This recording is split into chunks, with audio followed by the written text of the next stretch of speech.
మీ ఇంట్లో కూడా కిచెన్లో ఏదైనా ఐటమ్స్ వన్స్ చించేసిన తర్వాత ప్యాకెట్లో ఉండి అలా పాడైపోతున్నాయా? అయితే ఈ ఐటమ్ని ఖచ్చితంగా తీసేసుకోండి. Hi all, welcome back to మీ సిక్కోల్ పిల్ల. సో నేనైతే ఈ వీడియోలో మీషో నుంచి కొన్ని పార్సల్స్ అయితే వచ్చేసాయి అన్నమాట. ఇంకా ఒక్కొక్క వీడియోగా పార్సల్స్ అయితే అన్బాక్స్ చేసేస్తున్నాను. సో ఫస్ట్ అయితే ఈ ఐటమ్ నాకు బాగా నచ్చిందని చెప్పేసి ఈ ఐటమ్ అన్బాక్స్ చేశాను అనమాట.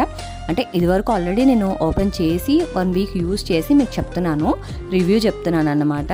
ప్రోడక్ట్ పరంగా, క్వాలిటీ పరంగా చాలా అంటే చాలా బాగుందండి. అండ్ మనీ కూడా మనం ఇచ్చే మనీకి వర్త్ అని చెప్పొచ్చు. అరౌండ్ 150 అట్లా పడింది నాకు. ఇదైతే మనం కిచెన్లో ఎప్పుడైనా ఏదైనా ప్యాకెట్ వన్స్ ఓపెన్ చేసిన తర్వాత దాన్ని అలానే పడేస్తే ఎట్లాగో పోయిద్ది, అందులో ఉన్న ఐటెం కూడా పోయిద్ది. కాబట్టి ఇది వన్స్ మనం ప్యాకెట్ చించిన తర్వాత మళ్ళీ సీల్ చేసుకోవచ్చు అనమాట. సో దట్ అందులో ఉన్న ఐటెం పాడవకుండా ఉంటుందని చెప్పేసి ఈ ఐటెం అయితే తీసుకున్నాను.